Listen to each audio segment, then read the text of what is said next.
અને મહાપુરુષો તો ત્યાં સુધી કહે કે જે માણસ નેગેટિવ વિચારતો હોય, જે કોઈ દિવસે કોઈનું સારું જ ન વિચારતો હોય, એવા માણસથી 7 કિલોમીટર દૂર રહેવું. અને પૂજ્ય બાપુ એવું કહે કે જે માણસ કોઈ દી હસતો ન હોય ને એવાને વેવાઈ પણ ન બનાવો. એને ભાઈબંધ તો નહીં પણ એવાને વેવાઈ ન બનાવે જે કોઈ દી હસતો ન હોય. ઘણા એવા માણસો હોય કે એને જોઈ લઈએ ને તેમ થાય કે આને કોઈ ઓતાર આવ્યો છે કે આને કોઈ ગામનું ટેન્શન છે. અને અમુક માણસો હોય કે હસતા જ હોય. વાલા હસતા રહેજો.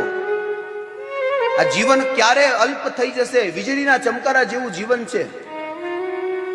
આયુર નશ્યતિ પશ્યતામ પ્રતિદિનમ યાતિ ક્ષયમ યૌવનમ. ક્યારે એક સાંજ આપણી છેલ્લી હોય કોઈને ખબર હોતી નથી. તમને જોઈને કોઈ માણસને થવું જોઈએ કે આજે મારો દી સારો જવાનો છે.